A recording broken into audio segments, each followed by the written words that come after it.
You type one question in Chat GPT, and maybe you ask it to write an email, summarize a report, create an image, analyze a company, or help you build a business. A few seconds later, the answer appears. And it happens so quickly that most people never think about everything that has to happen behind the scenes for that answer to come. First, somebody has to build an artificial intelligence model. The software has to understand your question, and advanced chips have to process it. Memory had to move enormous amounts of data to go back and forth to get it. Network equipment had to connect thousands of servers. Servers and storage systems had to preserve the data. Cooling equipment had to cool the machines down, and somewhere behind it all, a power plant had to generate enough electricity to keep the entire system together. That means artificial intelligence is not one stock, not one company, not one industry. It's an entire economy. And so today what I want to do is break down 3 companies, matter of fact, 3 ETFs that I think you should look at that help us look at the whole AI stack. And they're all separated, they're all different. On the surface, they may look the same, but as we dig into it, it'll definitely help you, get access to different layers of the AI stack, especially what I believe that AI is back on the rise. So it's your boy, the Wall Street Trap, but make sure you like, subscribe, and share this content out. Help us get to 2,000 likes, y'all, because that'll help this video really, really, really get into the algorithm and help this page grow. Let's go. Now, the 3 ETFs we're going to talk about look the same on the surface, but I promise you they're all different. So one actually identifies the biggest winners in generative AI, and then another one identifies the electricity in the AI. And so we'll talk about the last one. But they give you a lazy conversation. So the real question is, which part of artificial intelligence economy that you want to own? Because one fund may perform better when semiconductors are leading, another may do better when software is leading, and another may thrive when power and data centers are leading. And so by the end of this video, you will truly understand exactly which ETF is and how they come down. And what are the fees you paying? Because we're also going to see where the funds overlap. Because the risk comes when each one of them and you don't understand them, right? And you just think you own an AI. It's like buying part of a building without knowing whether you purchased the penthouse or the general room, the electrical system, the land underneath. Like, let's start with the first one, which is AIQ, which is one of my favorite ones. So this is a broad AI economy ETF. So AIQ is under Global Artificial Intelligence ETF, right? And the easy way to think about AIQ is you're not trying to predict one winner, you're trying to buy the whole expansion of artificial intelligence and big data.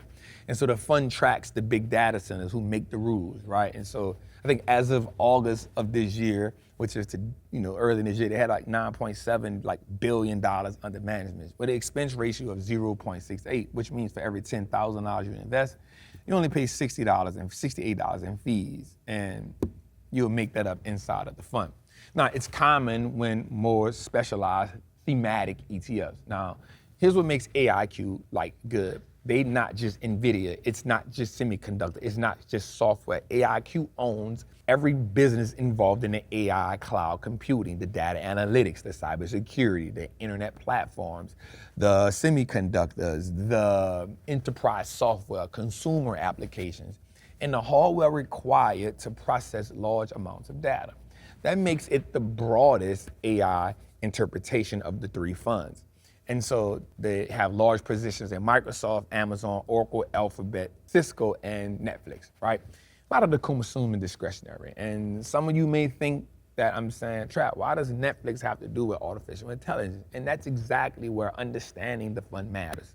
Right, so AIQ is not only looking for companies selling AI products, it's also own companies using AI to build data analysis in important parts of the operation.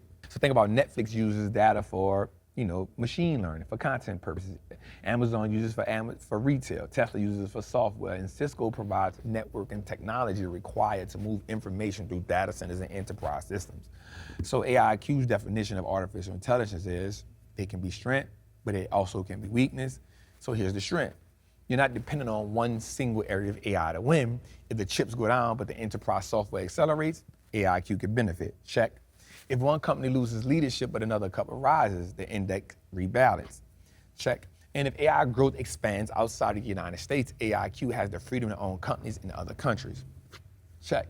So it's official, the materials specifically describe the strategy of this AI ETF. And the international exposure really matters because AI economy is not limited to Silicon Valley. South Korea, Taiwan, China all have different levels, and the Netherlands has companies connected. Japan plays an important role across all equipment and automation and electronics. So when you buy AIQ, you're buying broader global thesis as well. You're saying, I believe in artificial intelligence will expand across multiple industries and countries, and I don't know who the winner is today, but I know it's gonna win, and it may give you exposure not to one company, but to the whole thing. And because its largest holdings are in the NASDAQ and S&P and other technology funds, you can accidentally own more of the same companies than you realize. So let's say you own QQQ, then you buy AIQ. You own now Amazon, Alphabet, Palantir. And you may think the four separate investments, but understand on the surface, like it's the same. And so this is not necessarily wrong, but it is intentional. And so now AIQ's recent performance has been strong in 2026, probably up 49%.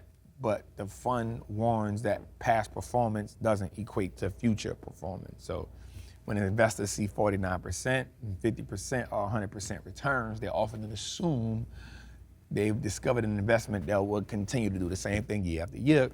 And that's really not how the market works. And so I just want you to understand, when it comes to AIQ, it can be one of those viewed as a shortcut to guarantee returns, but it's not. It should be viewed as a diversified vehicle to help you as an investor get more access and exposure to AI. And so AIQ is for the investor that believes I do not have to pick the right stock, I just need to be in the industry. So that's good. Then the second one is an ETF called CHAT, CHAT. This is the Generative AI Stock Picker, CHAT. It is around here, which is a fun generative AI and technology ETF. And the biggest difference between CHAT and AIQ is not the companies, it's the strategy. Now, AIQ tracks the index. CHAT is actively managed, right? That means the investment committee makes decisions about which companies belong in the portfolio and how much of each company that you own, and when to reduce a position. And when new opportunity raises capital or needs capital, then CHAT will make that investment. The ETF started in 2023, has a 0.75 expense ratio, so that means you'll pay about $75 for every $10,000 invested. But the fee reduces the return that ultimately makes investors rich. Now, why would somebody pay more for an actively managed ETF? Well, because artificial intelligence is moving fast. And think about how quickly the conversation changed. One year, everybody focused on language model, LLM. The next, everybody's focused on tower. They focus on interface, and then agentic AI, then AI infrastructure, then memory, then custom chips, then power, and then robotics, and then they keep saying, all the autonomous vehicles.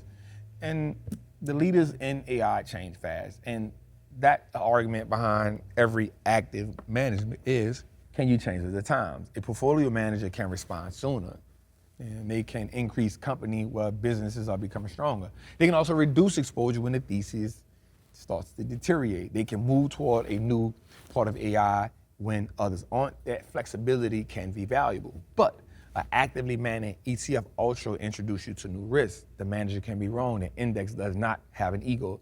The index follows the rules. And the active manager can become too confident in a stock and sell a winner too early, or hold a loser too long.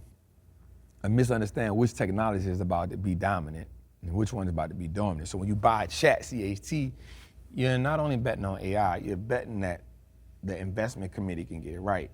And as of August this year, they got Nebulous, Seagate, Astria Labs, Nvidia, and more. And that tells you immediately that CHAT is more than the concentrated. Like AIQ is broad, CHAT is trying to be intentional. And looking at the holdings, where Nvidia gives you with GPUs, SK Hynix and Micron gives you memory, Alphabet gives you cloud, model, search, and AI applications, and AMD gives you CPUs and AI accelerator, Broadcom gives you networking and custom silicon, Astria Labs helps you connect companies inside high performance. Samsung gives you memory and semiconductors. So this portfolio is designed around companies much closer to the core of generative AI build out. So when CHAT works, it can work aggressively. Well, as of July 2026, it was up 108%. So not mad at that. And if 108% gets attention, it makes people feel late. It creates fear of missing out, and then they wind up becoming a new investor that believes in AI, but when you chase it, it kind of don't double. Now, the same concentration can help the fundraiser can actually hurt them. So chat owns companies connected to one of the most exciting areas of the market and also one of the most fragile. So because their earnings, can be strong or not strong, then the business can grow and disappoint, and it just get a lot of noise. So I'm truly not mad at you for owning CHAT, but I do like AIQ better, but you can't deny 108% return. I mean, it kind of offers more direct generative AI exposure if that's what you're looking for. When I think about it, I say chat is for the investor who says, I don't simply want to be broad technology exposure. I want to own companies directly connected to generative AI. And so that may appeal to somebody who believes that a winning portfolio must change as technology changes, but it is probably not the best fit for somebody who can tolerate short downturns. And now we have to discuss the broad-based economy. We have to discuss generative AI and the companies building the intelligence. Now, artificial intelligence cannot run on intelligence alone. It needs electricity, and that brings up AIPO. That's right, the power behind AI. Now, AIPO is the Defiance AI Empower Infrastructure ETF, and the fund is making it very different bet. It's betting that the greatest companies in the world, artificial intelligence, they're not shown. They're not even chips. It's physical electricity that's required. Power, cooling, electrical equipment, grid infrastructure, data center construction, energy generation. And lastly, networking. Let's break this down. In 2026, the company had 83 companies inside of it with 919 million in assets and revenue under management. And so pretty freaking good, right? Because the company does not have an operating history, but you cannot see what it did during 2008. You cannot see what it did during the pandemic. And you can't really see how it performed during a long-term trend. You cannot see how it performed, during the infrastructure boom. It more like strategy investing. So now look at the biggest holders inside of it. Eaton, and you have GE Vernova, you have Quanta Service, which is PWR, Vertiv, Broadcom, Bloom Energy, and Nvidia. These make up the top, with also CEG at Constellation Energy. And so runners up are AMD and Camco, which is CCJ. This is not the standard technology ETF. It has a combination of technology, power, industrial equipment, construction, energy, and data center infrastructure. All of these surrounded in it. So I won't kind of make this one a little simple. Like, imagine AI is a new restaurant, and then the AI model is the chef. The chips are cooking equipment, the software becomes the recipe, but AIPO owns more than the kitchen around the chef. It owns electricity, the refrigeration, the plumbing, like the ventilation, the construction, the backup systems, like even the building itself. Like, because the best chef on earth cannot serve one meal without infrastructure. So let's break down a few of the holdings. So Eaton makes the electrical management equipment. As data center exposure, they need systems to distribute power. GE Vernova, they provide power generation in a grid.